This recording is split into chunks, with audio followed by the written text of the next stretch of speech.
morning children. I am Rajni Katala from Taksha Model School. बच्चों, आज हम व्याकरण का तीसरा पाठ करेंगे जिसका शीर्षक है वर्ण विच्छेद। ये आपकी व्याकरण की पुस्तक में तीसरा पाठ दिया हुआ है वर्ण विच्छेद। आज हम वर्ण विच्छेद के बारे में पढ़ेंगे। बच्चों, आप सब जानते ही हैं कि वर्ण क्या होते हैं। हमने सबसे पहले भाषा सीखी, उसके बाद वर्णों के बारे में पढ़ा। तो आप सब जानते ही हैं कि वर्ण क्या होते हैं। वर्ण भाषा की सबसे छोटी इकाई होते हैं।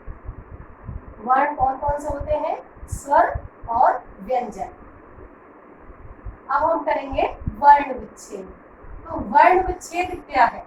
देखो, नाम से ही क्लियर है। वर्ण विच्छेद मतलब वर्णों को अलग अलग करना। शब्द के वर्णों को अलग अलग करना वर्ण विच्छेद कहलाता है। तो वर्ण विच्छेद क्या है? शब्दों के वर्णों को, जो भी हमारे पास शब्द है उसके वर्ण जो है उन्हें अलग अलग करना वर्ण विच्छेद कहलाता है। जैसे मान लो ये शब्द दिया है रात। अब इसका हम वर्ण विच्छेद कैसे करेंगे? रात। सबसे पहले कहा है हर व्यंजन में हलंत आएगा, ये ध्यान रखना।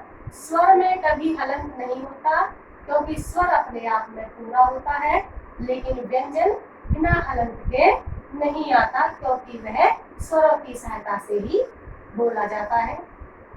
अब रात का वर्ण विच्छेद हम करेंगे तो क्या आएगा? र। रा पे क्या है? आ की मात्रा, तो हम आ। उसके बाद का क्या है? त, हलंत। और ता में क्या मिला हुआ है? अ। तो वर्ण में जो भी स्वर लगा हुआ है, जो भी मात्रा लगी हुई है, उसे हम स्वर के रूप में अलग अलग कर देंगे। समझ में आया? तो वर्ण विच्छेद क्या है? जब शब्द के वर्णों को हम अलग अलग करके लिखते हैं। इसमें सबसे ज्यादा ध्यान देने वाली बात यह है कि हमें पता होना चाहिए कि जो अक्षर हमारा लिखा हुआ है उसमें क्या क्या जुड़ा हुआ है। जैसे संयुक्त व्यंजन होते हैं च, त्र, ज्ञ, ये हमारे संयुक्त व्यंजन होते हैं। तो हमें यह पता होना चाहिए कि ये किन किन वर्णों से मिलकर बने हैं। तो सबसे पहले हम ये देखेंगे कि जो संयुक्त व्यंजन है ये किन किन वर्णों से मिलकर बने हैं। तो सबसे पहले च से क्षत्रिय। अब ये किससे मिलकर बना है? त, क्ष।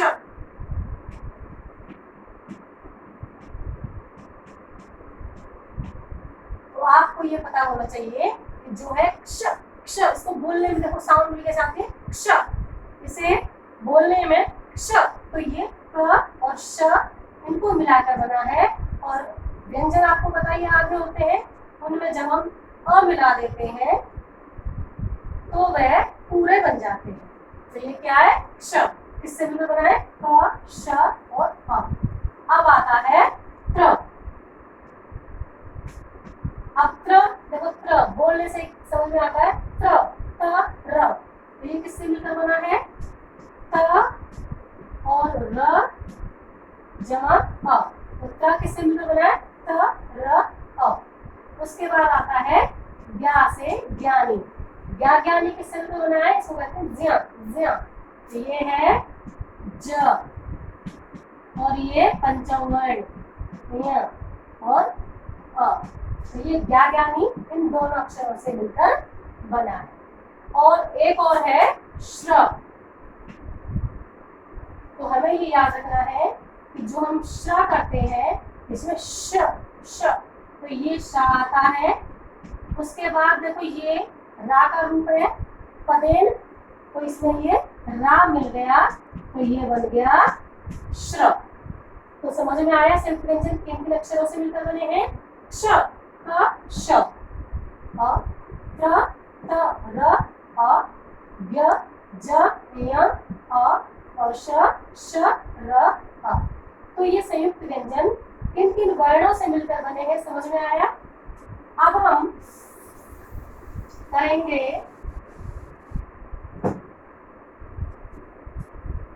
कि इसमें जो सबसे ज्यादा ध्यान देने वाली बात होती है वो ये होती है कि हम रा के जो रूप है उन्हें कैसे लिखते हैं। तो रा के रूप देखो, रा होता है ये रा।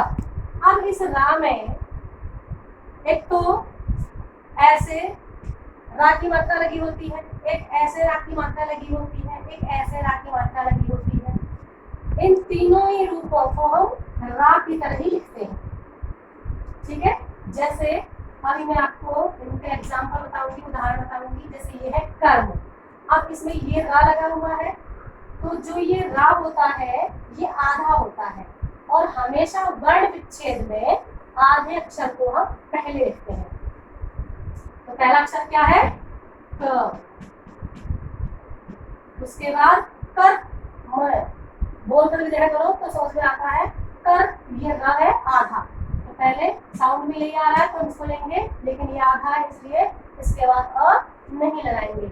जो अक्षर आधे होते हैं उनमें हम हलंत लगाकर छोड़ देते हैं, उसके आगे हम स्वर नहीं लिखते, और जो अक्षर पूरे होते हैं उनके आगे स्वर का भी प्रयोग किया जाता है। कर म, अब ये म क्या है? पूरा है, तो ये ध्यान रखना कि व्यंजन बिना हलंत के कभी नहीं आता, और स्वर में कभी हलंत आता नहीं। अब हम ये वाला र देखें, जैसे श्रम, ये दिख रहा है, ये रा का रूप है, तो श्रम, ये क्या है? श। अब देखो, जिसमें भी ये रा लगा होता है, ये रा तो पूरा होता है लेकिन अक्षर आधा होता है। अब श लिख दिया, अब क्या है? श्र, र की साउंड पूरी आ रही है, तो र पूरा है इसलिए हमने साथ में आ लगाया। उसके बाद म, ये हो गया श्रम। ऐसे ही ये वाले रा का रूप हम देखेंगे राष्ट्र। अब देखो रा, र, आ, उसके बाद ये श है, श, उसके बाद ट, और ट में लगा हुआ है र, ट्र, र पूरा आएगा। समझ में आ गया? तो तीनों रा के रूप हम कैसे लिखते हैं? कोई भी मात्रा हो, चाहे रेफ हो चाहे पदेन हो, लेकिन इनको जब लिखते हैं तो रा के रूप में ही लिखे जाते हैं। आपको जो एक चीज ध्यान देने वाली बात है वो ये है कि हमें जो भी अक्षर लिखना है, चाहे वो आधा आया हुआ है चाहे वो पूरा आया हुआ है, जब हम वर्ण विच्छेद करते हैं तो हम उस अक्षर को पूरा लिखते हैं और उसके बाद उसके नीचे हलंत लगा देते हैं।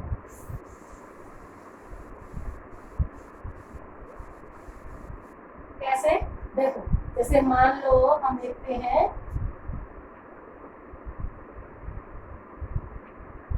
प्याज। अब ये हमें दिखाई दे रहा है कि ये आधा पा है, आधा पा है, लेकिन जब हम वर्ण विच्छेद करेंगे तो हमें पूरा ही अक्षर लिखना होता है और उसके नीचे हम हलंत लगा देते हैं। अब उसके बाद ये क्या है? य, और इसमें कौन सी मात्रा है? आ, आ, उसके बाद ज, हलंत, अ। तो एक तो होता है कि वर्ण विच्छेद में हमारा स्वर लगा होता है, तो जब स्वर होता है तो हम ऐसे स्वर को लिख देते हैं, लेकिन अगर हम जब हम किसी भी अक्षर को लिखते हैं, किसी भी शब्द का वर्ण विच्छेद करते हैं, तो हमें यह ध्यान रखना है कि अक्षर कोई भी हो, उसको हम आधा हो या पूरा हो, उसे हम पूरा ही लिखते हैं और उसके नीचे हलंत लगा देते हैं। और अगर हमें स्वर लिखना हो तो स्वर अगर एज इट इज स्वर लगाया हुआ है तो हम उसको स्वर के रूप में लेते हैं, लेकिन अगर स्वर की कोई मात्रा लगी हुई है तो उस मात्रा को भी जिस स्वर की वो मात्रा है उसी स्वर के रूप में लिखते हैं। कैसे? देखो, जैसे मान लो मैं लिखती हूँ आग।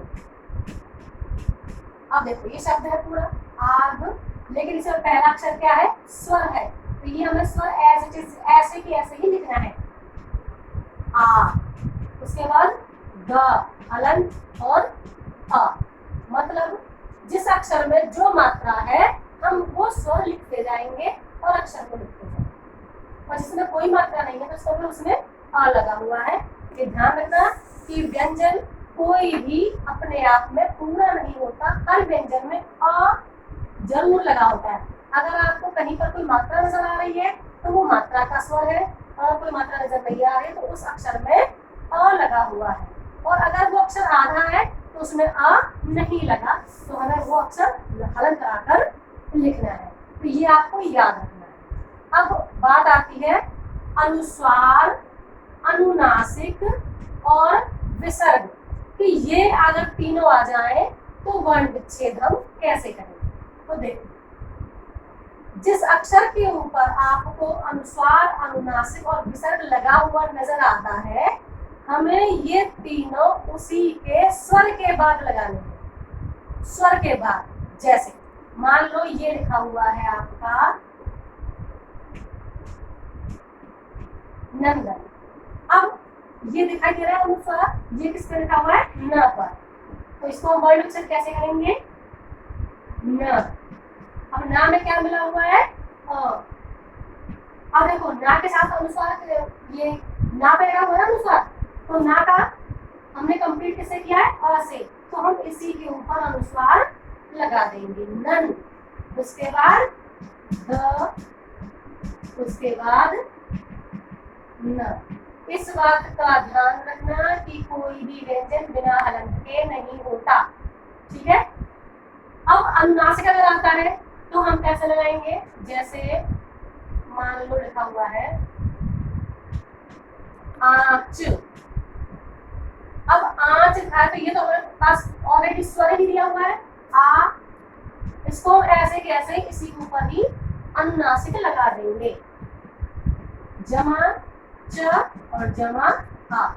अब आती है विसर्ग की बारी, तो विसर्ग जहां लगा होता है उसी के स्वर के बाद हम लगा देते हैं, जैसे प्रातः, मान लो हमें लिखना है प्रातः, तो हम कैसे लिखेंगे, प, पा के पैर में क्या लगा हुआ है, र। अब कौन सा है, आ, बड़ा आ, जमा त, जमा ता के में क्या लगा हुआ है, अ। अब विसर्ग दे रखा है लास्ट में, तो विसर्ग को हम यहाँ लगा देंगे, जो अंतिम हमारा अक्षर है उसमें जो स्वर आया हुआ है उसके बाद हम विसर्ग को लगाएंगे। तो वर्ण विच्छेद समझ में आ गया सबको किस तरीके से होता है। वर्ण विच्छेद बहुत ही आसान है, जो शब्द दिया है उसको आप एक एक अक्षर को उठाकर लेते जाओ और लिखते जाओ, जहाँ व्यंजन है उसके नीचे हलंत लगाते जाओ, और अगर व्यंजन में कोई मात्रा है तो वो स्वर लिखते जाओ। तो ये हो जाता है आपका वर्ण विच्छेद। बच्चों, आपको गृह कार्य जो मैं दूंगी वो अपनी फेयर कॉपी में करना है। अपना होमवर्क ध्यान से सुने। जो मैं गृह कार्य दूंगी आपको पीडीएफ में जाएगा गृह कार्य, वो आपको फेयर कॉपी में करना है, हिंदी की फेयर कॉपी में। और जो बुक की एक्सरसाइज है उसे आप, बुक है तो उसमें फिल करेंगे, अगर बुक नहीं है तो एक पेज पर उसके आंसर लिखकर फोल्डर में रखेंगे। समझ गए। तो आपको जो गृह कार्य दिया जाएगा उसे अपनी फेयर कॉपी में करना है। धन्यवाद।